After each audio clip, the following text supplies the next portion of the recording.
नमस्कार भावी अधिकारियों, एडमिनिस्ट्रेटर्स कारखाना में आपका स्वागत है। आशा करता हूँ आप सकुशल एवं अपने लक्ष्य की ओर अग्रसित होंगे।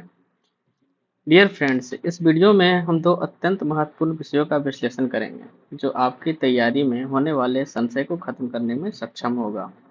यदि आप यूपीएससी या पीसीएस की तैयारी करते हो, तो यह वीडियो आपके लिए अत्यंत ही लाभदायक सिद्ध होगी। इस वीडियो में हम जिस दो विषय की बात करने वाले हैं, पहली विषय की मैं बात करूं तो पहली विषय जो मेरी है कि बुक जो है, बुक रीडिंग इज कंपलसरी और नॉट। एंड सेकेंड जो मेरा टॉपिक है वह टेस्ट स्ट्रेटजी पे होने वाली है। डियर फ्रेंड्स, आप जानते हैं कि स्टडी का तीन माध्यम होता है। आप जब स्टडी शुरुआत करते हैं, प्रिपरेशन की आप शुरुआत करते हैं, तो आपकी जो स्ट्रेटजी होती है वो तीन माध्यम से बनती है। पहला, आप ये बुक पढ़ते हो। यदि आप सेल्फ स्टडी करते हो या नहीं भी करते हो तो आप बुक पढ़ते हो। सेकेंड, आप टीचर्स के नोट्स पढ़ते हो, या फिर आप दोनों पढ़ते हो। तो मैं मान रहा हूँ कि तीन तरह के स्टूडेंट होते हैं, फर्स्ट, सेकेंड एंड थर्ड। यदि मैं स्टूडेंट की बात करूँ, फर्स्ट स्टूडेंट को मैं मान रहा हूँ जो सिर्फ बुक से अपनी प्रिपरेशन करता है, एंड सेकेंड स्टूडेंट को मैं मान रहा हूँ जो टीचर से प्रिपरेशन करता है एंड नोट से प्रिपरेशन करता है, एंड थर्ड स्टूडेंट को मैं मान रहा हूँ जो टीचर एंड नोट्स दोनों से प्रिपरेशन करता है, टीचर नोट्स एंड बुक दोनों से प्रिपरेशन करता है। तो आप देख पा रहे होंगे कि मैं यहाँ कुछ चार्ट बनाया हूँ जिसमें बुक और टीचर्स को दोनों को मेंशन किया हूँ। आप ये देखिए फ्रेंड, यदि आप किसी बुक को पढ़ते हैं तो बुक अपने आप में 100% होता है।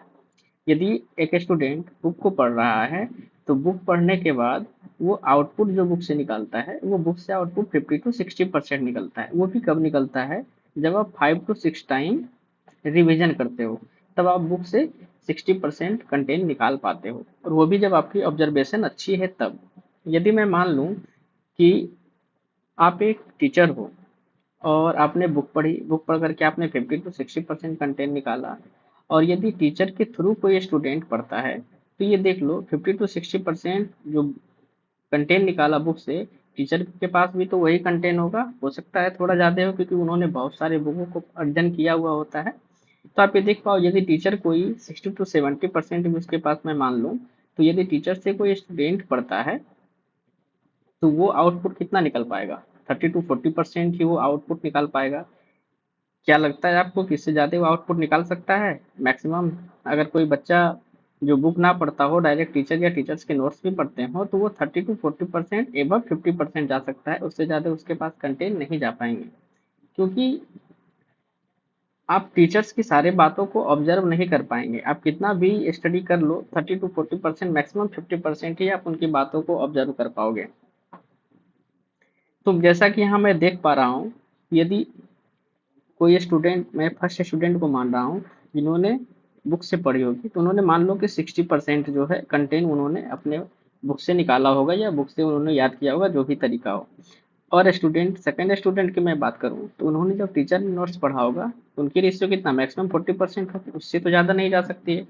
यदि मैं एक वैसे स्टूडेंट की बात करता हूँ जो teacher and notes and book दोनों से अध्ययन किया है, तो वैसे स्टूडेंट की जो होगी, मैं इन दोनों से मानूंगा ज़्यादा, क्योंकि वो 70%, क्योंकि जो अगर कोई टीचर से पढ़ा है तो उनकी ऑब्जर्वेशन बिल्कुल ज़्यादा होगी, उनकी समझ बिल्कुल बेहतर हो चुकी होगी, और उन्होंने बहुत सारे कंटेंट बुक से भी लिया होंगे, तो उनकी मैं ज़्यादा मान रहा हूँ। तो आप देख पा रहे हो कि ओवरऑल मैं तीनों स्टूडेंट की बात करूँ तो तीनों स्टूडेंट में सबसे बेटर कौन होगा? जिन्होंने टीचर को भी पढ़ा और बुक से भी पढ़ा, टीचर से भी पढ़ा, उनके नोट्स भी पढ़े, तो वो स्टूडेंट ज़्यादा बेटर होगा। अगर मैं सेल्फ स्टडी की बात करूँ, जो टीचर से नहीं पढ़ते हैं उनके लिए तो बेस्ट है ही, और टीचर की आपको अगर ज़रूरत पड़े तो टीचर की भी उपयोग करनी चाहिए। मान लो साइंस का कुछ ऐसा सब्जेक्ट है जो आपको क्लियर नहीं हो पाता है, अंडरस्टैंड नहीं कर पाते हैं, तो वैसे सब्जेक्ट को आप टीचर से ज़रूर पढ़ें ताकि आप बेहतर कर सकें। और बुक की प्रासंगिकता इसलिए भी इम्पोर्टेंट है, बुक पढ़ना इसलिए भी कंपलसरी है, यदि आप सपोज दैट ऐसी प्रिपरेशन कर रहे हो जिसमें मेंस एग्जाम होता है, तो उसके दौरान आपको ज़्यादा कंटेंट की ज़रूरत पड़ती है। आप मेंस में तभी लिख पाओगे जब आपके पास अच्छे कंटेंट की मात्रा ज़्यादा हो। कोई भी स्टूडेंट यदि टीचर से पढ़ता है और बुक से ना पढ़ता हो, तो उस दौरान क्या होता है कि टीचर्स के नोट्स होते हैं लिमिटेड होते हैं। मान लो बीपीएससी में आप यदि बीपीएससी का एग्जाम का प्रिपरेशन कर रहे हो, 500 वर्ड में आपको लिखना होगा, तो आप अपनी कंटेंट कहाँ से ला पाओगे? उसके लिए आपको बुक पढ़ना मस्ट है, बिना बुक के आपके पास नहीं आएगा।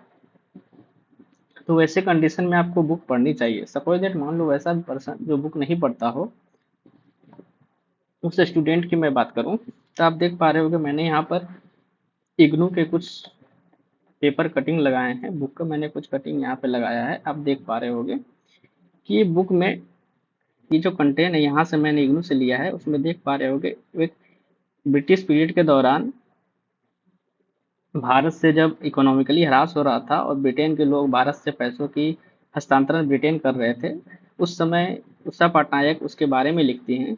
उन्होंने तर्क दिया कि भारत गरीब हो गया क्योंकि ब्रिटेन ने 1765 और 1765 से 1938 के बीच भारत से 45 ट्रिलियन डॉलर हड़प लिए।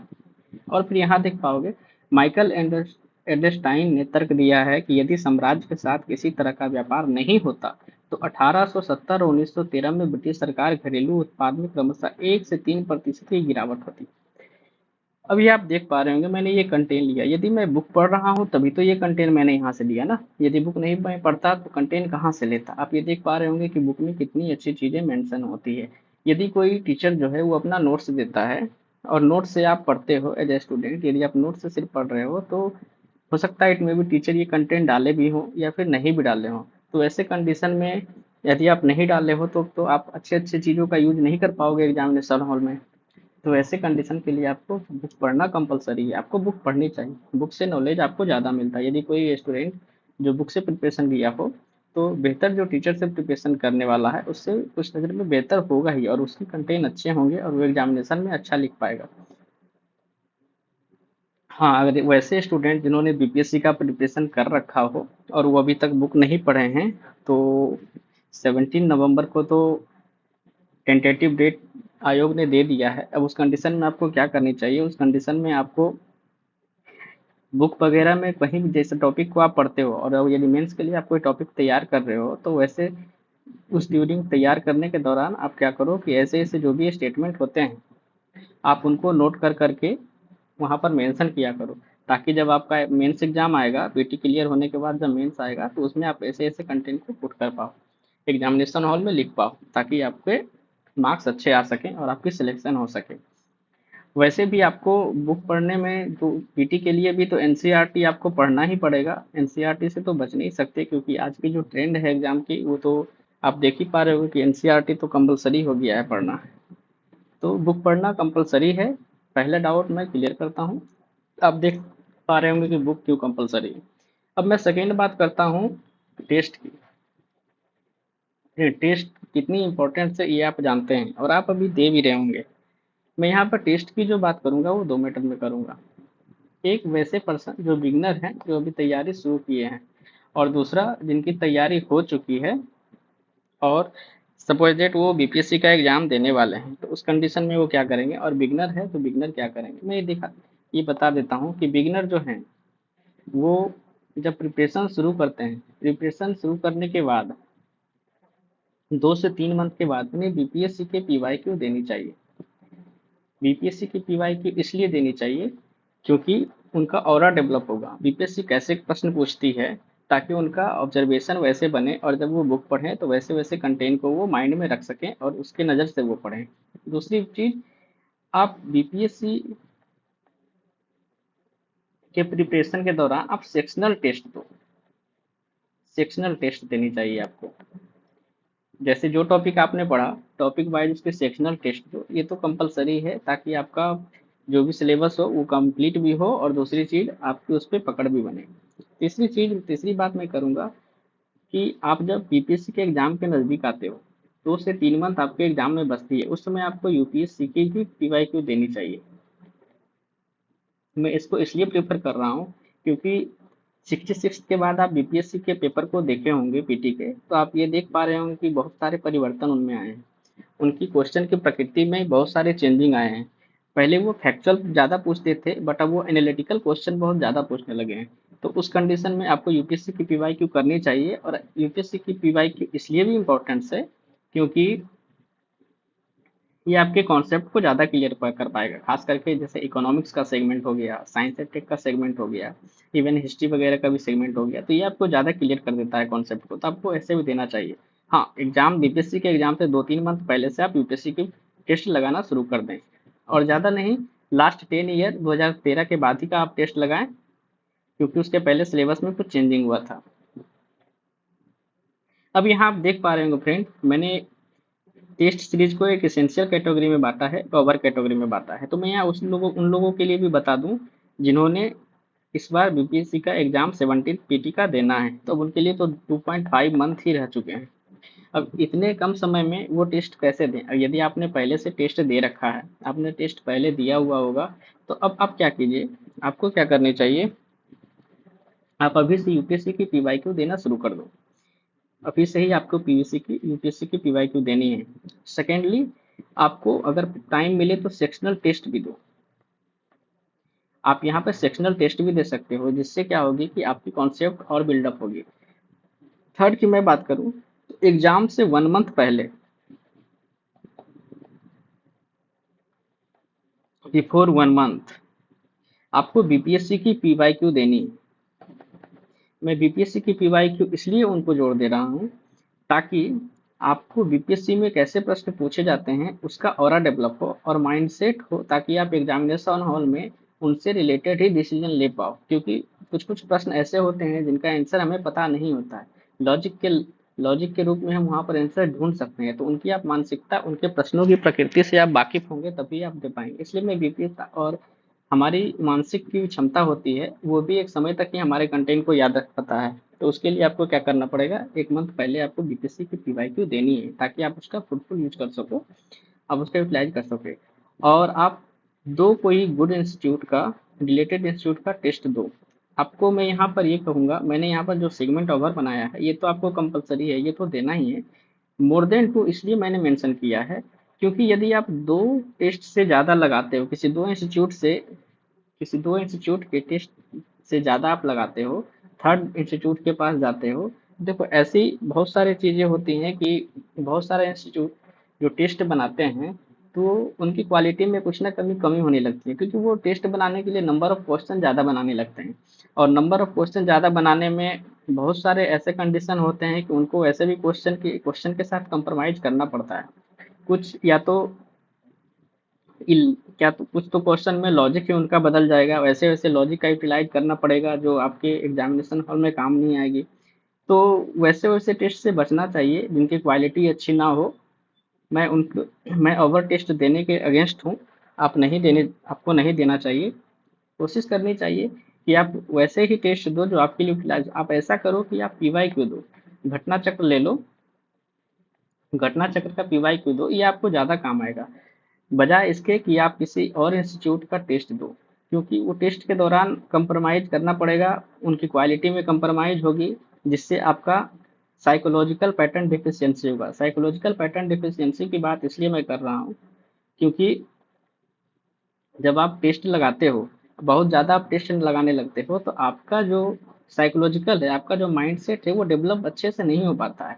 आपकी जो डिसीजन मेकिंग होती है वो कहीं ना कहीं वीक पड़ने लगती है। आप किसी इंस्टीट्यूट का टेस्ट दे रहे हो, उनकी क्वेश्चन की प्रकृति ऐसी है, आयोग ने जो क्वेश्चन पूछा है बीपीएससी का, उनकी क्वेश्चन की प्रकृति अलग है।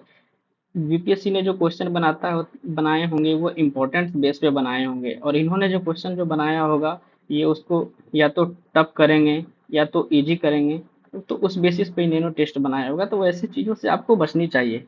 और ज़्यादा टेस्ट देने का नुकसान ये भी है कि आपकी मोरल डिफिशियंसी होती है, यदि मार्क्स अच्छे नहीं आ रहे हैं तो आपको वहाँ प्रॉब्लम होगा। उसके बाद फिर कन्फ्यूजन भी होता है।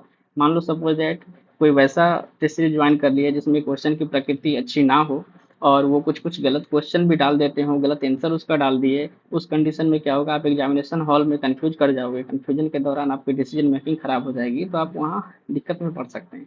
वैसे चीज़ों से बचनी चाहिए, और टेस्ट को आप एक स्ट्रेटजी बना करके ही दो, ऐसे किसी का भी जा करके टेस्ट दे देना, ये सबसे बचनी चाहिए। आप ये देख रहे होंगे मैंने यहाँ पर कुछ पॉजिटिविटी और निगेटिव भी रखा है। टेस्ट की क्या बेनिफिट है आप देख ही लो। टाइम मैनेजमेंट तो होता ही है, इम्प्रूव स्पीड होता ही है, कॉन्फिडेंस बिल्डअप होता ही है, पैटर्न को आप समझते ही हो, एंजाइटी भी कम होती ही है, उसके बाद फिर आप एनालिसिस भी करते ही हो, पर्सनल डेवलपमेंट भी होता है, आपकी माइंडसेट भी बढ़ती है। हाँ, ये इम्पोर्टेंट, सबसे इम्पोर्टेंट ये है कि आप अपने वीक एरियाज को फाइंड कर पाते हो, जो कि आपके लिए अत्यंत ही महत्वपूर्ण है और ये करनी भी चाहिए ताकि आप में इम्प्रूवमेंट आए। तो डियर फ्रेंड, मुझे जो कन्वे करना था मैंने आपको बता दिया, और ऐसे ही वीडियो मैं आगे अपलोड करूंगा। मैं सोच रहा हूँ कि यूपीएससी का पीवाईक्यू, यूपीएससी अभी स्टार्ट होने वाली है, मैंने सोच रहा हूँ कि यूपीएससी का पीवाईक्यू शुरू कर दूं, ताकि आप लोग का जो बीपीएससी एग्जाम होने वाली है 17th की, वो 17 नवंबर को डेट टेंटेटिव रखी गई है। अब देखिए आगे क्या होता है, बट आप लोग को यूपीएससी का पीवाईक्यू देना चाहिए, तो आप लोग देना इसको शुरू कर दें, और मैं भी इस चैनल के माध्यम से यूपीएससी का पीवाईक्यू शुरू करूंगा। आपको डियर फ्रेंड यूपीएससी की पीवाईक्यू भी देना है तो सेक्शनल के रूप में दीजिए। जैसे यूपीएससी की पीवाईक्यू आप देखिएगा, तो आप ये क्या करें कि हिस्ट्री को 3 सेगमेंट में बांट लें। आपको एंशिएंट हो गया, मिडेवल हो गया और मॉडर्न हो गया। मैंने देखा है अप्रॉक्स मॉडर्न में 85 क्वेश्चन के आसपास अभी तक यूपीएससी का पीवाईक्यू हो चुका है। अप्रॉक्स 35 क्वेश्चन जो है मिडेवल में होंगे, और एंशिएंट में अप्रॉक्स आपको 30 क्वेश्चन एंशिएंट के होंगे। तो इस तरीके से दीजिए ताकि बर्डन भी ना पड़े। 30 क्वेश्चन पहले एंशिएंट का मार लीजिए, फिर मिडेवल का 35 कर लीजिए, फिर मॉडर्न का 85 कर दीजिए, और मैं ऐसा ही शुरू करने वाला हूँ। मैं सोच रहा हूँ कि इस चैनल के माध्यम से आपको यूपीएससी का पीवाईक्यू करवा दूँ, फिर लास्ट में जब आप बचे तो 1 मंथ में आप बीपीएससी का पीवाईक्यू दो, और ये आप बीपीएससी का पीवाईक्यू खुद से दो, ना कि ऑनलाइन पे कहीं जाकर करके। आप इसकी पीवाईक्यू की बुक ले लो और अपने घर पर ही दो और उसको एनालाइज करो, ये ज़्यादा बेटर होगा। डियर फ्रेंड्स, तो मैं अपनी बातों को यहीं पे विराम देता हूँ, और आप इस चैनल को लाइक, शेयर एंड सब्सक्राइब जरूर करें, ताकि और लोगों की इससे मदद हो जाए। और लास्ट में मैं बोलूँगा कि अध्ययन के साथ निरंतरता ही लक्ष्य की कुंजी है। तो अध्ययन कीजिए और निरंतरता बनाए रखिए। धन्यवाद, आपका मित्र।